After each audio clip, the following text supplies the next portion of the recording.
ሰላም ጤና ይስጥልን ውድ አድማጭ ተመልካቾቻችን የማል ሚዲያ ልዩ ፕሮግራማችን ነው። በዛሬ ፕሮግራማችን ላይ ሶስት አዳዲስ ሐሳቦች አሉ። እነዛን ሶስት አዳዲስ ሐሳቦች እነግራችኋለሁ። እየተነተንን አብረን እንቆያለን። የመጀመሪያው ጠቅላይ ሚኒስትር ዶክተር አብይ አህመድ በአማራ ክልል የኦሮሚያ ብሔረሰብ አስተዳደር ዞን በከሚሴ ከተማ ተገኝተዋል።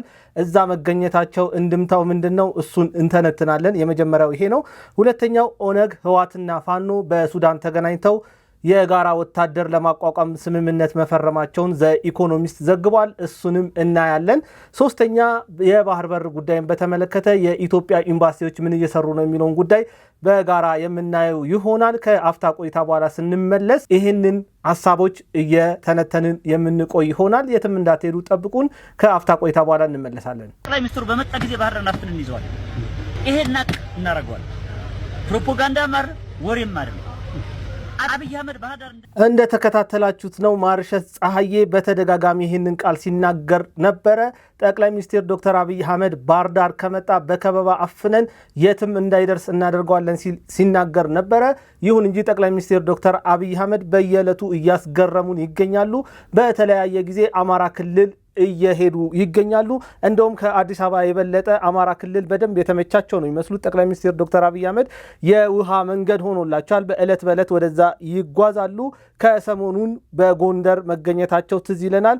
ከጎንደር በኋላ ደግሞ ባህር ዳር ሄደው ነበረ። አሁን ደግሞ በአማራ ክልል የኦሮሚያ ብሔረሰብ አስተዳደር ዞን ከሚሴ ከተማ መሄዳቸው ተሰምቷል። የከሚሴ ከተማ ደግሞ ወሎ ውስጥ የምትገኝ ቦታ ናት። በወሎ ደግሞ በእምሬ ወዳጆ የሚመራው ፋኖ የሚንቀሳቀስበት ቦታ ነው። ጠቅላይ ሚኒስትር ዶክተር አብይ አህመድ እንግዲህ በዚች ሳምንት ውስጥ የጎጃሙ ፋኖ በሚንቀሳቀስበት ባህር ዳር ከተማ ሄደዋል። ምንም አልተፈጠረም። እነሱ በከበባ አፍነን እንጥለዋለን አሉ። እሱ ግን ደጃቸው ድረስ ሄዶ ከዚህ በፊትም ሳይክል ነርቶ መጥቷል። ወጎንደርም የፈለገውን ስራ አስፈጽሞ ሲመለስ ምንም አላሉም።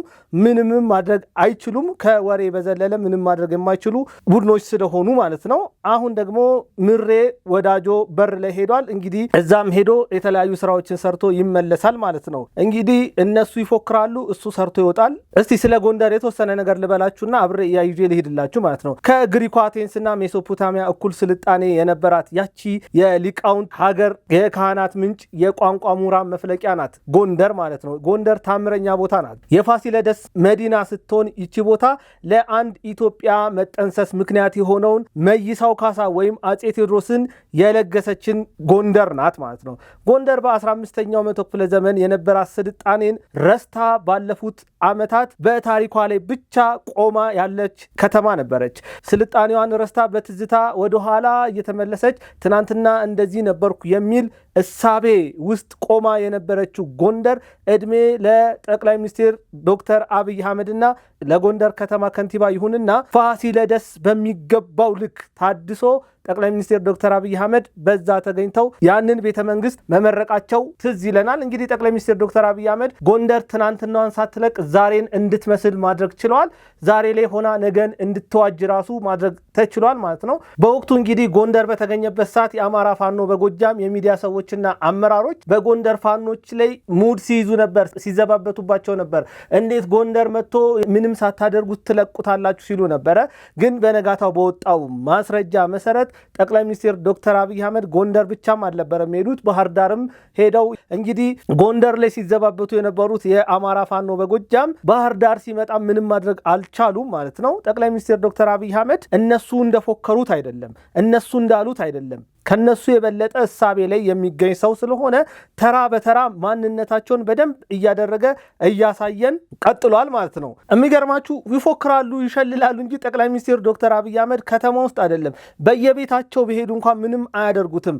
አብልተው አጠጥተው እግሩን አጥበው አውሮፕላን ማረፊያ ድረስ ሸኝተውት ከአውሮፕላን ማረፊያ ወደ አዲስ አበባ ይመለሳል። የዚህን ያህል ፈሪዎች ናቸው። ምላስ ብቻ ነው ያላቸው። ከምላስ የዘለለ ምንም ነገር የላቸውም። ተግባር ላይ ዜሮ ናቸው። ይህ ቡድን ማለት ፉከራና ተረት የማያልቅበት ቡድን ነው። ይህ ቡድን ማለት በምላሱ ብቻ ጋራና ተራራውን ሜዳ ማድረግ የሚችል ቡድን ነው። ይህ ቡድን በወሬ ብቻ ሸለቆንና ወንዙን ሐይቅ እንደሆነ ማሳመን የሚችል የምላስ ጀግና ነው። ሌላ ከዚህ የዘለለ ምንም ተግባር የላቸውም። ይህ ቡድን በምላሱ የማይቻለውን እንደሚቻል አድርጎ ማውራት የተካነ ቡድን ነው።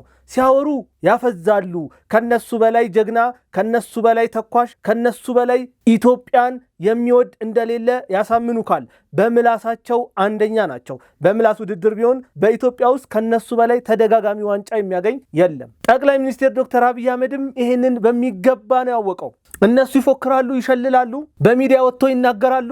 እሱ ደግሞ ስራውን ሰርቶ ይመለሳል። ከዛ በኋላ እርስ በርሳቸው ይባላሉ። እኛ ጋር ቢመጣ እንደዚህ እናደርገው ነበር፣ እኛ ጋር ቢመጣ ይሄ ይፈጠር ነበር ይላሉ።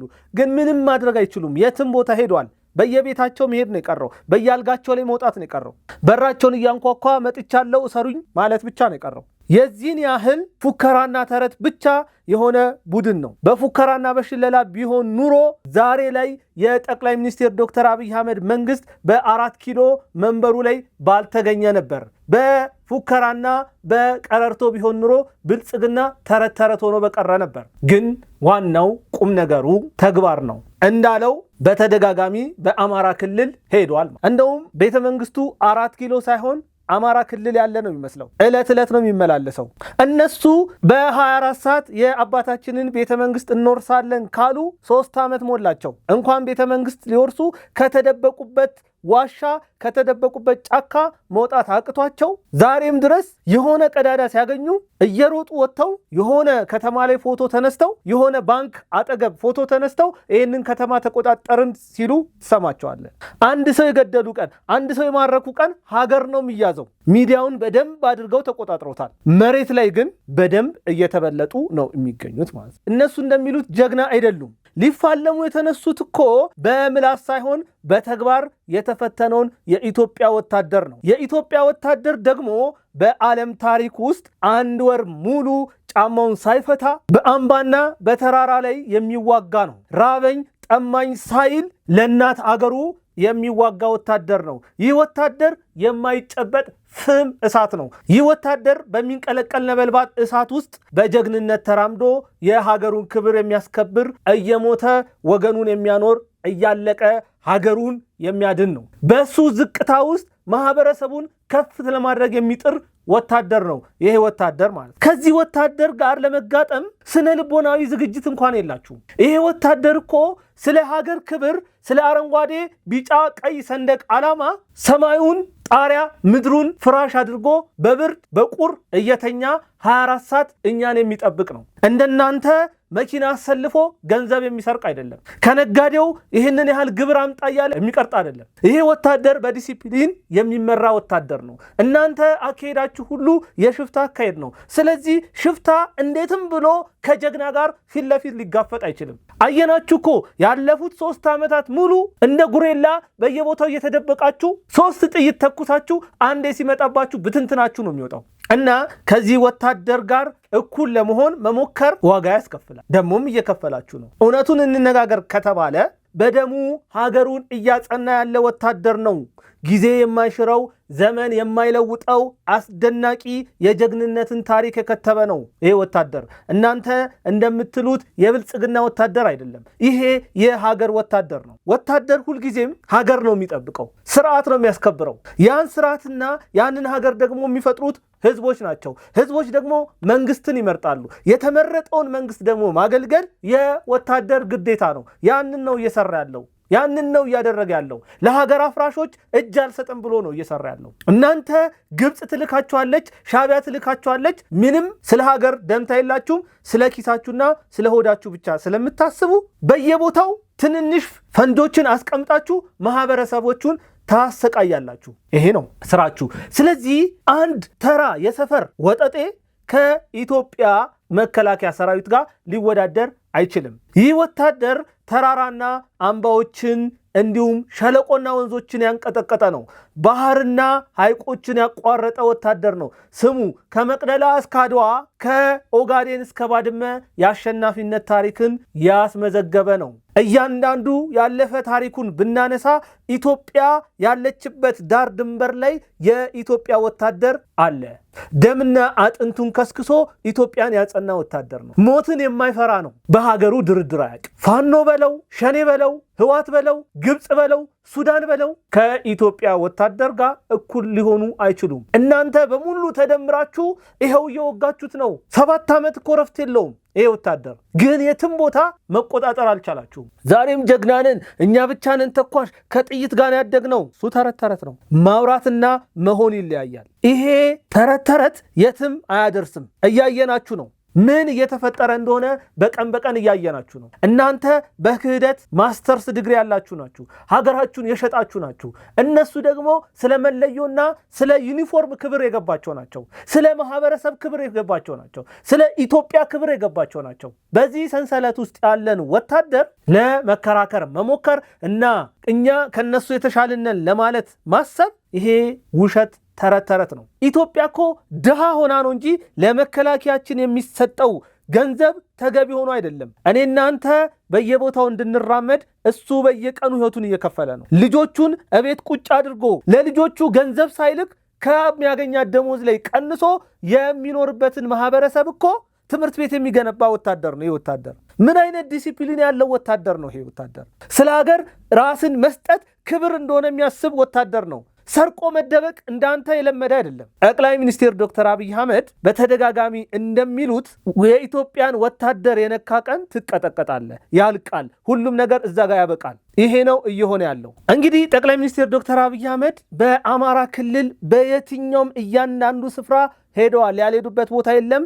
ትናንትና ጎንደር ሲሄዱ ስትጮሁ ነበር። ትናንትና ባህር ዳር ሲሄዱ ስትጮሁ ነበር። ዛሬ ደግሞ በአማራ ክልል የኦሮሚያ ብሔረሰብ ዞን አስተዳደር ከሚሴ ከተማ ተገኝተዋል። እስቲ ፉከራችሁን እናያለን። ምን እንደምታመጡ እናያለን። ምንም የምታመጡት ነገር የለም። ከምላስ የዘለለ ነገር ስለሌላችሁ፣ ተግባር ዜሮ ስለሆናችሁ። እናንተ የምታውቁት እርስ በርሳችሁ መባላት ነው። እናንተ የምታውቁት ማህበረሰቡን ማስጨነቅ ነው። እናንተ የምታውቁት ትምህርት ቤት ማቃጠል፣ ሆስፒታል ማቃጠል፣ ንብረት ማውደም ነው። እናንተ የምታውቁት የገበሬውን በሬ እየነዳችሁ ትምህርት ቤትን ዘግታችሁ የትምህርት ቤት ወንበር ላይ የገበሬውን በሬ አርዳችሁ ስጋ እየከተፋችሁ መቀመጫውን መክተፍ ያደረጋችሁ አሳፋሪ ትውልድ ናችሁ። ትውልዱ እንዳይማር ወደኋላ 100 ዓመት ወደኋላ እየመለሳችሁት ያላችሁት እናንተ ናችሁ። ስለዚህ ይሄ የእናንተ እሳቤና የመከላከያ ሐሳቤ እጅግ በጣም ሊገናኝ የማይችል ነው። በመሃላችሁ የሰማይና የምድር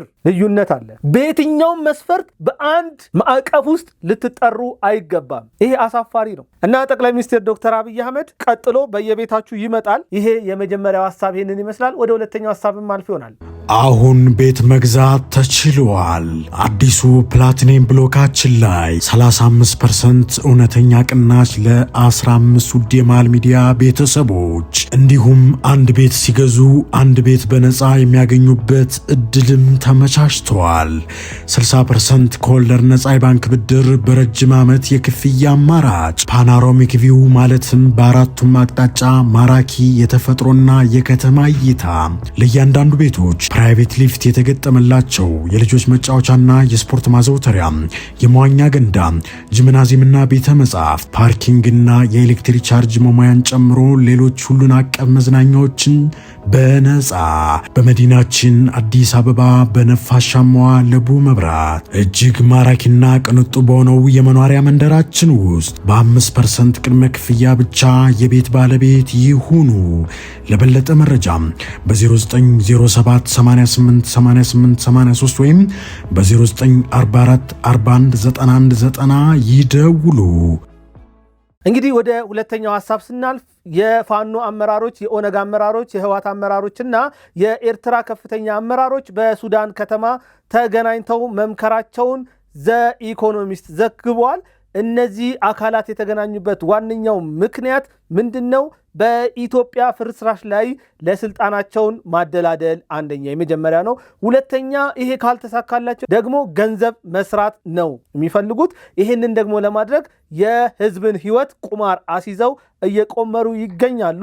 ይሄንን ዓላማቸውን ለማሳካት በሱዳን ተገናኝተዋል። በሱዳን ማን አለ? አልቡርሃን አለ። የግብፅ የውጭ ጉዳይ ሚኒስቴር በድር አላቲ አለ። ስለዚህ እነዚህ አካላት የፋኖ፣ የኦነግ፣ የህዋት፣ የኤርትራ አመራሮች ከጀነራል አልቡርሃንና ከበድር አላቲ ጋር ተገናኝተው መክረዋል ማለት ነው። ይሄንን ዘ ኢኮኖሚስት ነው ያወጣው ማለት ነው። ሶስቱንም እንመልከት። ኦነግ በወለጋ አካባቢ ማህበረሰቡ እንደ ልቡ እንዳይንቀሳቀስ እያደረገ ነው፣ እንዳይማር እያደረገ ነው፣ እንዳይታከም እያደረገ ነው። አማራ ክልል ውስጥ የፋኖ እንቅስቃሴ ባለባቸው ቦታዎች ዛሬም ድረስ ትምህርት ቤት ዝግ ናቸው። የትምህርት ሚኒስቴር 7 ሚሊዮን ተማሪዎችን መዘግባለሁ ብለው 2.3 ሚሊዮን ተማሪዎችን ነው የመዘገበው። ሌላው ትምህርት ቤት አይሄድም። ልጆች ምን ሆነዋል? ሴቶች ያለ ዕድሜያቸው እያገቡ ነው። ወንዶች ስደትን መርጠው ስደት እየሄዱ ነው ያሉት። ይሄ ሁሉ እየሆነ ያለው እታገልለታለሁ የምትለውን ማህበረሰብ እየጎዳህ ነው ማለት ነው። አንድ ሁለተኛ፣ በክልሉ የተሰሩ መሰረተ ልማቶችን በማውደም ሁሉንም ነገር ከዜሮ ማስጀመር ነው የያዙት እነዚህ ሰዎች፣ እነዚህ ቡድኖች ማለት ነው። ትግል የተሰራን እያፈረሱ ከሆነ በድሎኛል ከምትሉት ብልጽግና መንግስት እናንተ በምን ትሻላላችሁ ነው? ላለፉት 7 ዓመታት በአማራ ክልል ያ ሁሉ ስቃይና መከራ እያለ ትልልቅ ፕሮጀክቶችን እየሰራ ያለ ፓርቲ እኮ ነው የብልጽግና ፓርቲ ማለት ነው። እናንተ ግን ትምህርት ቤት ታወድማላችሁ፣ ጤና ጣቢያ ታወድማላችሁ። ያ ኢትዮጵያ ውስጥ ብቸኛ የተባለውን ኒውሮሎጂስት እኮ ገላችኋል። ታዲያ እንደዚህ አይነት ትግል ማህበረሰብን ይጠቅማል? ይሄ አይጠቅምም። ሁለተኛ ሊታረም የሚገባው ጉዳይ ይሄ ነው። ኦኬ እሺ፣ በሱዳን ተገናኛችሁ እንበል። የጠቅላይ ሚኒስትር ዶክተር አብይ አህመድ መንግስትን ጣላችሁ። ከዚያስ በኋላ ማን ነው ስልጣን ላይ የሚወጣው ነው ጥያቄ። ፋኖ ከወጣ ሸኔም ሆነ ህዋት አብረን ታግለን ፋኖ ብቻውን አይወጣም የሚል ሐሳብ ያነሳሉ። ሸኔም ከወጣ እንደዚያው ህዋትና ፋኖ በፍጹም ይሄ ነገር ሊሆን አይችልም ይላሉ። ህዋት ከወጣ እንደዚያው ነው። ፋኖና ሸኔ አረ ለምን እኛ ያንን ሁላ ትግል አብረን ታግለን እንዴት ህዋት ብቻውን ስልጣን ይይዛል ይላል። ይሄ ደግሞ ለጠላቶቻችን ምቹ ነው የሚሆነው። የሻዕቢያን ደስታ ነው የሚገዛው፣ የግብፅን እርካታ ነው የሚፈጥረው። ሌላ ከዚህ የዘለለ ኢትዮጵያን አንዳች ነገር አይጠቅማትም። ስለዚህ ፋኖም ህዋትም ሸኔም ጥያቄ ሊኖራችሁ ይችላል። ከመንግስት ጋር ጠረጴዛ ላይ ቁጭ ብላችሁ ተነጋገሩ። ኢትዮጵያን ከማፍረስ ሀገርን ከማውደም የምታገኙት ነገር የለም። ምናልባት ዛሬም ድረስ በፋኖ እንቅስቃሴ፣ በህዋት እንቅስቃሴ፣ በሸኔ እንቅስቃሴ ውስጥ ሆናችሁ ያልገባችሁ ወጣቶች ልትኖሩ ትችላላችሁ። የእውነት የአማራ ህዝብ የተበደለ፣ የኦሮሞ ህዝብ የተበደለ፣ የትግራይ ህዝብ የተበደለ መስሏችሁ ትግል ውስጥ ያላችሁ ህዝቦች አላችሁ፣ ወጣቶች አላችሁ። ዛሬ እውነቱን ስሙ። ዛሬ ሁሉን ነገር ወቁ። ፋኖም ኦነግም ህዋትም አመራሮቹ ማለት ነው በቀጥታ ከኤርትራ ባለስልጣናት ጋር ይገናኛሉ። ኤርትራ ደግሞ የምትሰራው ለግብፅ ነው። ግብፅ ለኤርትራ ትከፍላለች። ኤርትራ ለምን በዚህ ያክል የኢትዮጵያ ጠላት ሆነች ብለን ስናስብ ኢትዮጵያ ጠንክራ ከወጣች አሰብን ትጠይቃለች። አሰብን ከጠየቀች ደግሞ በህገወጥ መንገድ ስለወሰዱ ያቃሉ ያቺን ቦታ እንደሚያጡ ማለት ነው። ስለዚህ መንግስት እንዳይጠነክር ነው እነዚህን አካላት እየረዱ ያሉ። ወጣቶች ይህንን እወቁ። ግብፅ ደግሞ ኢትዮጵያ የህዳሴው ግድብ ገንብታለች። ሌላ በአባይ ጉዳይ ላይ ሌላ ግድቦች እንዳትሰራ፣ ተመልሳ ወደ ባህር እንዳትወጣ፣ ያቺ የጥንቷ የበፊቷ ገናናዋ በአክሱም ዘመነ መንግስት በዛጉዌ ሥርወ መንግስት የነበረችዋ ኢትዮጵያ እንድትመለስ አይፈልጉም። ስለዚህ እነዚህ ሁለቱ ሀገራት ፋኖን፣ ኦነግን፣ ህዋትን ይጋልባሉ። በፋኖ ውስጥ፣ በኦነግ ውስጥ፣ በህዋት ውስጥ የእውነት ትግል መስሏችሁ ያላችሁ ሰዎች ይህንን በደንብ ተረዱ። አመራሮቹ ሁለት አይነት ጥቅም አላቸው። ከተሳካላቸው እሰየው ስልጣን ይዛሉ፣ ካልተሳካላቸው ግን ገንዘብ ይሰራሉ። እታች ያላችሁ ታጣቂዎች ግን 5 ሳንቲም የላችሁም። እናውቃለን፣ እረዳለሁ፣ አውቃለሁ፣ እኔ ይገባኛል። ምንም ነገር አታገኙም። ለምናችሁ ነው እየበላችሁ ያላችሁት። የእውነት ትግል መስሏችሁ ያላችሁ ማለት ነው። እስቲ ቆም በሉና እንደ ወጣት አስቡ። ነገ ምንድን ነው ብላችሁ አስቡ። ስንት ዓመት ነው የምንታገለው ብላችሁ አስቡ። በትግላችን ውስጥ የአማራ ማህበረሰብ፣ የኦሮሞ ማህበረሰብ፣ የህዋት ማህበረሰብ ምን አገኘ ብላችሁ ጠይቁ። የትም ሩቅ አትሂዱ። ከ3 ዓመት በፊት በፌዴራል መንግስቱና በህዋት መካከል በነበረው ጦርነት ማን ነው የተጎዳው? ይህንን አስተውሉ። ወጣት ሆናችሁ በዚህ ትግል ውስጥ ያላችሁ ሰዎች ይህንን ለደቂቃ ቆም ብላችሁ አስቡ። ማን ነው ያተረፈው ከዚያ ጦርነት? እነ ጀነራል ምግቤ እኮ ወርቅ እየሰረቁ ከኤርትራ ጋር ተሞዳምደው ሀብታም ነው የሆኑት። ገንዘቦቻቸውን እኮ በኢትዮጵያ አይደለም በስዊዝ ባንክ ነው እያስቀመጡ ያሉት። እታች ያለውስ ወታደር ታጣቂስ እያየን አይደል እንዴ? ትግራይ ክልል ውስጥ ገንዘብ መከፈል አቅቷቸው የሚበሉት አጥተው እርቧቸው በየቀኑ ተቃውሟቸውን እየገለጹ ያሉት። ስለዚህ በኦሮሚያ ክልል ውስጥና በአማራ ክልል ውስጥ ያላችሁ ወጣቶች የትግራይ ክልል ውስጥ የሆነው ነገር ትምህርት ሊሆናችሁ ይገባል። የእውነት ትግል የለም። ትግሉ ሁሉ የገንዘብ፣ ትግሉ ሁሉ የስልጣን ነው። ትግሉ ሁሉ ሀገርን ኢትዮጵያን የማፍረስ ነው። እውነት ኢትዮጵያን ማዳን መስሏችሁ በትግል ውስጥ ያላችሁ ልጆች ይሄንን በደንብ ተረዱ ማለት ነው። እነዚህ 3ቱ ቡድኖች እኮ የጋራ ወታደር እቅድ ለመንደፍ ነው በሱዳን የተገናኙት። በጣም እኮ ነው የሚያስቀው። ፋኖ፣ ህወሓት፣ ሸኔ አንድ የጋራ ወታደር ሊኖራቸው ማለት በኬሚስትሪ እንኳን እኮ መዋሃድ የማይችሉ ጋዝና ውሃ፣ ዘይትና ውሃ ቡድን የሆኑ ቡድኖች ናቸው እኮ። በየትኛውም መስፈርት አንድ ሊሆኑ የማይችሉ ናቸው። የፋኖ ኃይሎች እኮ ከሸኔ ከህወሓት ጋር ሊጣመሩ ቀርቶ እርስ በርሳቸው እንኳን ላለፉት 3 ዓመታት መግባባት አቅቷቸዋል። ዛሬም ድረስ የጎንደር፣ የሸዋ፣ የጎጃም፣ የወሎ ፋኖ ተብሎ ነው የተከፋፈሉት። ወደ ውስጥ ደግሞ ስገቡ የጎንደር 2፣ የሸዋ 2፣ የጎጃም 2 ማአት እኮ ነው አደረጃጀቱ ያለው። ጥቂት ሚዲያ ላይ የሚጮኸውን አትስሙ። ወጣቱ ሊነቃ ይገባል። አማራ ተበድሏል። አማራ የተበደለው ደግሞ በኦሮሞ መንግስት ነው ሲል እኮ ነው የሚያስበው ፋኖ ማለት ነው። ሸኔ እኮ የሚያስበው ትናንትና ገዢ መደብ የነበረው የአማራ አስተዳደር ነው የበደለኝ ነው የሚለው። ህወሓት እኮ የሚለው በገዢው መደብ በአማራ ገዢው መደብ ተበድያለሁ ነው የሚለው። ይሄ እኮ ሊሆን የማይችል ጥምረት ነው። ምናልባት የጅብ አካሄድ ሊሄዱ ይችላሉ። የጋራ ጠላቴ ነው ብለው ያስቀመጡት የብልጽግና መንግስት ስላለ ማለት ነው። ግን ሄዶ አት ዘ ኤንድ እርስ በርሳቸው ነው የሚያባላቸው። ምንም የት የሚደርስ ነገር አይደለም። እኔ መዋሃዳቸው መስማማታቸው ላይ ችግር የለብኝም። ለምን እንደ ቡድንም መደራጀታቸው ላይ ችግር የለብኝም። የብልጽግና መንግስትን መቃወማቸውም ችግር የለም። ችግሩ መሳሪያ ማንሳታችሁ ነው። በእስክሪብቶ እንታገላለን ብትሉ መልካም ነው። እንግዲህ ይሄ 3 ቡድን የሚፈጥረውን ህብረት ማየት ነው። ህብረት ይፍጠሩ። ጊዜ ደግሞ ሁሉን ነገር ያሳየናል። በተደጋጋሚ እኮ በአማራ ክልል የሚንቀሳቀሰው ፋኖና ህወሓት ጥምረት ፈጥሮ ነበረ እኮ የዘመቻ ለአንድነት በሚል ማለት ነው። ግን አይተናል፣ ከአንድ ቀን በላይ መጓዝ አልቻሉም። ቢኮዝ በፍጹም የማይገናኝ የማይቀራረብ እሳቤ ነው ያላቸው። ይሄ ከባድ ነው። ዞሮ በፖለቲካ ምን ሊፈጠር እንደሚችል አይታወቅም። ልትስማሙ ትችላላችሁ፣ የጋራ ወታደር ልትፈጥሩ ትችላላችሁ። ግን እመኑኝ እነዚህ የጋራ ወታደሮች ማን ነው የሚያዛቸው ነው። እዛ ጋር ጸብ ይፈጠራል። እኔ የሸኔ ታጣቂ ነኝ፣ እኔ የህወሓት ታጣቂ ነኝ፣ እኔ የፋኖ ታጣቂ ነኝ። ማን ነው የሚመራው? የዛኔ ጸቡ ይፈጠራል። የትም የሚደርስ አይደለም። እና በሱዳን መገናኘታቸው ዛትማች በኢትዮጵያ መንግስት ላይ የሚፈጥረው ችግር የለም። ግን እርስ በርሳቸው ለመጠፋፋት ምክንያት ሊሆን ይችላል። ምናልባት የብልጽግና መንግስት ጥሩ ድል ሊሆንለት ይችላል። በደንብ አድርገን ካየ ነው ለየብቻ ከሚዋጋቸው ይልቅ እርስ በርሳቸው ሲዋጉ ይሄ ለኢትዮጵያ መንግስት መልካም ኦፖርቹኒቲ ነው። እነዚህ 3ቱ የትም አይደርሱም፣ እርስ በርሳቸው የሚጋጩና የሚወድሙ ስለሆነ ማለት ነው። 99.9% የጠቅላይ ሚኒስትር ዶክተር አብይ አህመድ መንግስትን እነዚህ 3ቱ በጋራ ተጣምረው በሚፈጥሩት ወታደር መጣል አይችሉም።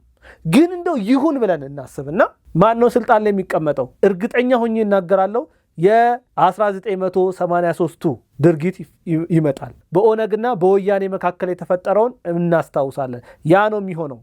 የትም የሚደርስ ቡድን አይደለም። ታላቅ የምስራች! በ4,400,000 ብር በአጠቃላይ ክፍያ የቤት ባለቤት የሆኑ ሜሪት ፕሮፐርቲስ በሪል ስቴት ዘርፍ እንዲሁም በኮንስትራክሽን 2 አስርት ዓመታትን ያስቆጠረው ድርጅታችን አሁን ደግሞ ሰፊ ሙያዊ ክህሎት ተላብሶ የፖስቴንሽን ኮንስትራክሽን ቴክኖሎጂ ተጠቅሞ በውባ ፒያሳ ዘመናዊ መኖሪያ አፓርትመንት ቤቶችን በተመጣጣኝ ዋጋ አቅርበንሎታል። አራዳ ፓርክና ወዳጅነት ፓርክ ከፊትና በስተጀርባ ያደመቁት የውብ መንደራችን 2 ቤዝመንት ያለው እስከ 4ኛ ወለል ደረጃውን የጠበቀ ሞል እንዲሁም ባልተለመደ መልኩ 5ኛና 6ኛ ተጨማሪ የመኪና ማቆሚያ ሆኖ ያገለግላል። ለደንበኞች ጥራትና ምቾት የሚተጋው ድርጅታችን ሜሪትስ ፕሮፐርቲ በዚህ መንደር መዋኛ ገንዳ፣ ጂምናዚየም፣ ደረጃውን የጠበቁ ሰፋፊ ሊፍቶች፣ ምቹና በቂ የመኪና ማቆሚያ ቦታዎች፣ ዘመናዊ የደረቅ ቆሻሻ ማስወገጃ፣ አውቶማቲክ ጄኔሬተር የተገጠመለት የከርሰ ምድር ውሃና ለተለያዩ አገልግሎቶች የሚውሉ ሰገነት አካቷል። ከባለ 1 እስከ ባለ 3 መኝታ ቤቶችን በ10% ቅድመ ክፍያ ከ441,000 ብር ጀምሮ የቤት ባለቤት ይሆኑ። እንዲሁም 70% ለሚከፍሉ ደንበኞቻችን 30% ልዩ የማስታወቂያ ቅናሽ ይዘንሎት መጥተናል። ታዲያ ይህ ቅናሽ የሚቆየው ለ10 ተከታታይ ቀናት ስለሆነ በ0941 44 7879 ላይ ይደውሉ። እንግዲህ ሁለተኛው ይሄ ነው። ወደ 3ኛው ሳልፍ የባህር በርን የተመለከተ ጉዳይ ነው የሚኖረው። የኢትዮጵያ ስልጣኔ ሲነሳ አብሮ ከሚነሱ ቀደምት ነገሮች አንዱ የቀይ ባህር ነው። ይሄ በደንብ ይታወቃል። ይህ ባህር ባህረ ነጋሽ ወይም የሀበሻ ምድር ሲባል ይጠራ ነበረ። ኢትዮጵያ በተለያዩ አሻጥሮችና ተንኮሎች ከዚህ ቦታ ገሸሽ እስከተደረገችበት ድረስ በዚህ ባህር ትጠቀም ነበረ። ይሄ ታሪካዊ እውነት ነው። የተለያዩ ንግዶችን ታከናውን ነበረ በዚህ ባህር ላይ ማለት ነው። የባህር ኃይሏን በዚህ ባህር ላይ አስፍራ የራሷን ብቻ ሳይሆን የቀጠናውን ድንበር ትጠብቅ ነበር ኢትዮጵያ። በአጠቃላይ በቀጠናው ላይ ከፍተኛ የበላይነት ነበራት። ይሁን እንጂ ግብፅ፣ ጣሊያንና እንግሊዝ እንዲሁም የኢትዮጵያ ባንዳዎች ተባብረው ኢትዮጵያ ወደብ እንድታጣ ካደረጓት በኋላ ይኸው ላለፉት 34 ዓመታት የጅቡቲ ጥገኛ ሆናለች። ለጅቡቲ በየዓመቱ $2 ቢሊዮን እየከፈልን እንገኛለን። አሁን ላይ ደግሞ የጠቅላይ ሚኒስትር ዶክተር አብይ አህመድ መንግስት ወደ ቀይ ባህር መመለስ አለብን ብሎ ከተነሳ ቆይቷል። ጠቅላይ ሚኒስትሩ ጀብደኛ ናቸው። ያልተሞከረ መሞከር፣ ያልተደፈረን መድፈር ይወዳሉ። በእሳቸው ዘንድ እንግዲህ አይቻልም ተብሎ የሚጣል አንዳች ነገር የለም። ኢትዮጵያን ወደፊት ማራመድ አለብን ብለው የሚያስቡ ጠቅላይ ሚኒስትር ናቸው። በኢትዮጵያ ለመገልገል ሳይሆን ኢትዮጵያን ለማገልገል የመጡ ጠቅላይ ሚኒስትር ናቸው። ወደ ስልጣን ከወጡ ጊዜ አንስቶ በእያንዳንዷ ደቂቃ ላይ ኢትዮጵያን ለመስራት፣ ኢትዮጵያን ለማሻገር፣ ኢትዮጵያን ወደፊት ለማስኬድ ብዙ ስራዎችን እየሰሩ ይገኛሉ። ጠቅላይ ሚኒስትር ዶክተር አብይ አህመድ ዘላለማቸውን እስከ ለተሞታቸው ድረስ በስልጣን ላይ መቆየትም አይፈልጉም። ልክ እንደ ካሜሮኑ ፕሬዝዳንት ማለት ነው። ፖል ቢያ የሚባሉት የካሜሮኑ ፕሬዝዳንት 92 ዓመታቸው ነው። በ92 ዓመታቸውም ለፕሬዝዳንትነት ተወዳድረው አሸንፊያለሁ የሚል አዋጅ አስነግረዋል። እንግዲህ በዛ ሀገር ደግሞ አንድ ፕሬዝዳንት 7 ዓመት ነው መቆየት የሚችለው። ያ ማለት ኦልሞስት ወደ 100 ዓመት ይደፍናቸዋል ማለት ነው። 100 ዓመታቸውን በሙሉ ስልጣን ላይ መቆየት ይፈልጋሉ። እንደዚህ አይነት የአፍሪካ መሪዎች ባሉበት ሁኔታ ውስጥ ጠቅላይ ሚኒስትር ዶክተር አብይ አህመድ ግን የተወሰነ ጊዜ አገልግሎ ጡረታ መውጣትን ነው የሚያስበው። ሀገሩን በቃኝ ደከመኝ ሳይል እየሰራ ያለ ሰው ነው ለሀገሩ ማለት ነው። እንግዲህ ጠቅላይ ሚኒስትር ዶክተር አብይ አህመድ በተደጋጋሚ የሚናገሩት አንድ ነገር አለ። ጊዜ የለንም ነው የሚሉት ሁልጊዜም። ስለዚህ ስራ አድርገን ዞር ማለት አለብን፣ ጡረታ መውጣት አለብን ሲሉ ይደመጣሉ። ባለፈውም ጎንደር ላይ ይህንኑ ንግግር ደግመው ተናግረውታል። ጉልበት ይሸሻል፣ ጊዜ ይሸሻል፣ ስልጣን ይሸሻል፣ ሁሉም ነገር አላፊ ነው፣ የማያልፈው እንዲህ አይነት ስራ ነው ሲሉ ተናግረዋል። ይሄ ንግግር የኔ ንግግር አይደለም። ይሄ እይታ የኔ አይደለም። የጠቅላይ ሚኒስትር ዶክተር አብይ አህመድ ንግግር ነው። ይሄ ንግግር ውስጥ የምንረዳው ነገር ቢኖር ጠቅላይ ሚኒስትር ዶክተር አብይ አህመድ ልክ እንደ ፖል ቢያ እስከ እድሜ ፍጻሜያቸው ድረስ ስልጣን ላይ መቆየት የሚፈልጉ አለመሆኑን ነው። ሁሉም ያልፋል። የማያልፍ የሚመስሉ ቀኖች ሁሉ ሳይቀሩ ያልፋሉ። ለማክሰኞ ተራውን የማይለቅ ሰኞ የለም። ይህንን በሚገባ ያውቃሉ ፕራይም ሚኒስትር ዶክተር አብይ አህመድ። ጨለማ በብርሃን ይሸነፋል፣ ብርሃንም ሰዓቱን ጠብቆ ለጨለማ ጊዜውን ይለቃል። ክረምት ለበጋ፣ በጋም ለክረምት ይሸነፋል። እያንዳንዱ ነገር የጊዜ ጉዳይ ነው። ማንም ዛሬ ስልጣን ላይ ቢቀመጥ ነገ ስልጣን ያጣል። ያንን በሚገባ ተረድተዋል ፕራይም ሚኒስትር ዶክተር አብይ አህመድ። ሰው ያለኝን ጊዜ ተጠቅሜ ኢትዮጵያ ላይ መልካም ነገሮችን አምጥቼ ማለፍ ነው የሚፈልገው ነው የሚሉት ማለት ነው። በጊዜ ሂደት ውስጥ ሁሉም ነገር ይለወጣል። በጊዜ ዑደት ውስጥ የማይቀየር ነገር የለም። እያንዳንዱ ቦታውን እየለቀቀ ይሄዳል። ይሄንን ለመረዳት ሰው መሆን ይጠይቃል። ይሄንን ደግሞ ጠቅላይ ሚኒስትር ዶክተር አብይ አህመድ ተረድተዋል። ሰው ማለት 2 ዓይን፣ 2 እጅ፣ 2 ጆሮ ያለው ማለት አይደለም። ከዚያ በላይ የሚያስብ ነው። ፈርዘር የሚያስብ ነው። ዛሬ ላይ ሆኖ ከ50 ዓመት በኋላ ምን ይፈጠራል ብሎ የሚያስብ ማለት ነው። ጠቅላይ ሚኒስትር ዶክተር አብይ አህመድ እንደዚያ ስለሆኑ ለሀገራቸው የሚጠቅሙ ስራዎችን እየሰሩ ይገኛሉ። በብዙ ስድብ ውስጥ፣ በብዙ መገፋት ውስጥ፣ በብዙ መጠላት ውስጥ ማለት ነው። ሰርቶ እንዳልሰራ እየተደረገ ማለት ነው። የነካ ሁሉ እንደ እርጉም እየተቆጠረበት በየዕለቱ ከሺህ ጠላቶች ጋር ፊት ለፊት እየተጋፈጠ ሀገሩን ግን ወደፊት እያራመደ ያለ መሪ ነው። ይሄ ማንም የሚናገረው ጉዳይ ነው። ግብጾች ሳይቀሩ ይሄንን ያውቃሉ። ኤርትራውያን ይሄንን ያውቃሉ። ሌሎች ዓለም ሁሉ ያውቃሉ። የማይናገሩ አይምሰላችሁ።